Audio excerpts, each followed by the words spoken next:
I don't know if you guys remember the good old days of Nightly Routine Devlog 3, but back then I had a demo that about 100 people participated in where you could play a shortened version of Nightly Routine to give feedback and report bugs. And reviewing the critiques, I saw a couple of comments along the lines of, I know this is something you probably couldn't change at this point, but the map feels pretty small. And they were right. The map was tiny in comparison to the style of the gameplay, and I've known this since day one. If you look even farther back to the ancient days of Nightly Routine Devlog 0, I talk about how I designed a bunch of maps but ended up scrapping them all, which is mostly due to the very well-known proverb, Shawkat hates environmental design and also he's bad at it, which is still true to this day, but it's something that I felt was always holding back the entire game from being what I wanted it to be. So it was decided. Since the current models are over 18 months old, I had the confidence that I could make a much better environment this time around. In an effort to be methodical, I planned out everything I was going to model, gathered tons of concept art, and designed how the new map was going to look.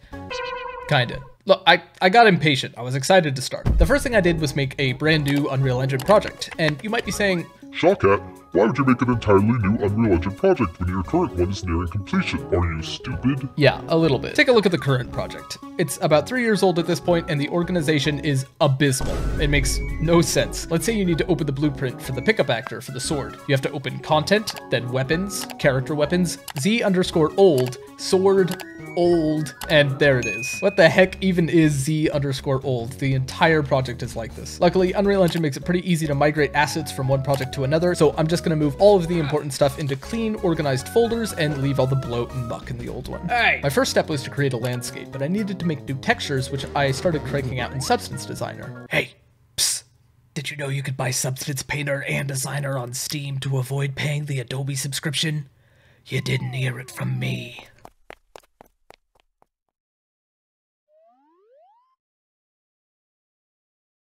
Within a day or two, I made sand, cliffs, mud, and sand textures. I decided against making any for grass because I love the way the current grass looks and I wanted to keep that style, which requires it to be a solid color for it to work. In fact, nearly everything in the old project uses solid colors, and all of them share the exact same texture with their UVs shrunk super tiny to fit these color-coded grids. This style worked fine for the old Shawkat, but displeases the new Shawkat. Shout out to the homie Steph for the cool art. And as I was copying over the grass, I realized I was using a really cold shade of green, which is totally whack because it's a goal of mine for the daytime to have warm, cozy vibes. So I was totally missing the mark there, and I made sure to correct that on the new landscape. You might have noticed the skybox has had a massive improvement as well. I made the old one myself so I could have a day-night cycle to my liking with a custom night panda moon, but let's all say what we're thinking here. It looks terrible. It looks terrible!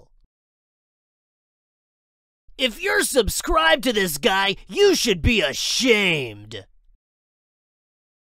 It looks terrible! So I opted into purchasing the Ultra Dynamic Sky from the marketplace because skyboxes don't really get better than that one. Plus it has a ton of customizability, so I was able to create this new Night Panda mood in GIMP, and it looks fantastic. Finally, it was time to actually jump into creating the models. I knew trees were going to be the biggest hurdle, but would be the most important part of my environment's tone. I won't waste time going over my many failed attempts, so here's how I successfully made a stylized tree for Unreal Engine, rapid fire style. First, I opened Affinity Designer to create a leaf texture, then I used the software Treeit to generate a tree, migrate that model into Blender, add spheres and blobs where I want the leaves to be, give them a hair type particle effect, change the hair to object, make the object a plane with the leaf texture, mess with the sizing and rotation, convert the leaves into a mesh, add an encompassing hemisphere, transfer the normals from the hemisphere to the leaves, bring the tree into Unreal Engine to make sure it looks properly fluffy in the lighting, open up Substance Designer, create a texture for the tree bark, apply the texture to the mesh, open the mesh to create LODs, realize I have to make the LODs in Blender, duplicate the model 3 times to make a lower polygon version of each, which mainly involved deleting the amount of leaves, which left big holes in the trees that you could see through, so I scaled down the UVs of the leaves to cover more empty space, then I bring all 4 tree LODs back into Unreal, and for maximum performance, create this one final billboard LOD, which is just an image of a tree used for when it's really, really far away. I did this for 3 oak trees, a pine tree, a willow tree, a dead tree, and 3 birch trees.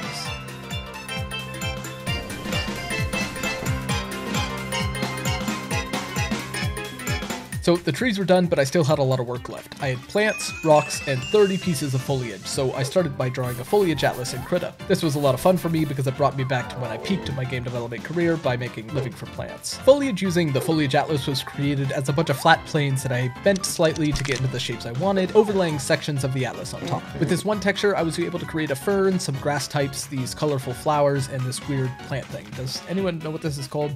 I'm serious, it's my favorite one I've made, but I genuinely cannot find find the name online. Now that it's all in Unreal, there was one more step to this process, which is to make them feel alive. I wanted some wind to flow through the map as you play, but I wanted to go a little farther than just the basic built-in simple grass wind mode, which is fine, but there's room for improvement. So with a little help from the best Unreal Engine YouTuber of all time, Prismatica Dev, I created two wind functions, one for plants swaying in the wind and one for plants fluttering in the wind. We interrupt this program with breaking news!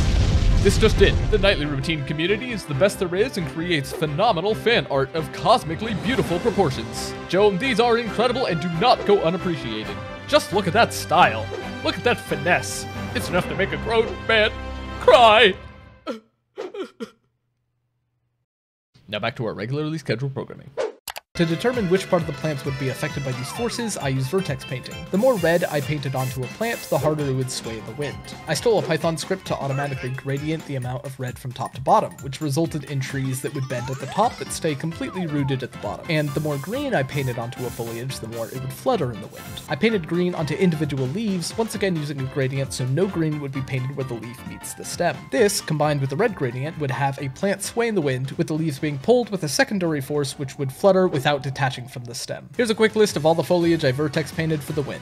Trees, bush, red flower, yellow flower, blue flower, bamboo, grass, cattails, that weird plant thing, fern. Of course, there's also foliage that does not sway in the wind, so I sculpted some rocks in Blender, gave them some warm tones in Substance Painter, and plopped those boys in there. Rocks, to me, are one of the hardest things to model. I feel like they should be easy since a rock is just an abstract shape, but I think that's the exact reason every time I do try to make a detailed rock, it looks nothing like one. Not again. So while I can handle more spherical shaped rocks, the only other piece of environment I decided to purchase were these really nice cliff rocks, since they were way nicer than anything I could make. I used these cliffs to block out the map. I just ended up kind of winging it with their placement. One thing I really wanted this time around though was specific floating islands for each merchant. They were already supposed to have their own specific environments, but the old map was so small and all blended into each other way too much. Now I had the chance to actually act on the original vision for the settings for these guys. First I did Rockbatter's desert area, which is where the sand textures come into play. I also really wanted some of those cool orange cliffs that you see at famous landmarks like the Grand Canyon or Fortnite, so I modeled some of those up in Blender too. But Shawcat,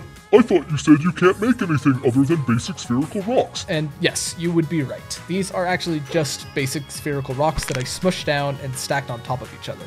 In fact, almost every single rock in every single one of these stacked formations is actually just the same rock, smushed and rotated in different ways. Now, Rockbatter's area looks nice and hot, so I decided to cool it down by creating a new cactus. So long are the days of the old two-dimensional cactus spikes. Now we're here for the real deal.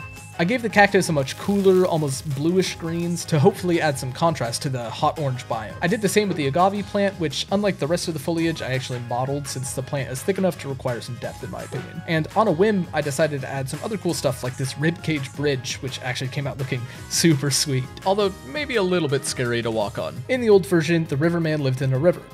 Duh, but was originally designed to be from a murky swamp, hence making the cattails, the ferns, and the mud texture that I mentioned briefly. He still needed a murky river and a waterfall to sail through, and those were easy to create in Engine. I also threw in some lily pads and lotus flowers, and that makes me want to add frogs, but animal NPCs is a whole nother ballpark that I'm not ready for. And lastly was Digby's Mushroom Land. I first decided to remake all the mushrooms that we see in the original version with some higher graphical fidelity, which was a blast to do in Substance Painter. And so far, I'm going with the bold decision of adding blue grass to this more fantastical land. We definitely need some more mushrooms than just the big three if we're going to have an entire island for this area. So I decided to create a waxy green, a drippy black, a fluorescent blue, and a spongy pink. I'm still trying to come up with some cool names for these, so if you have any ideas, please let me know in the comments. And then, of course, we have our giant floating island map.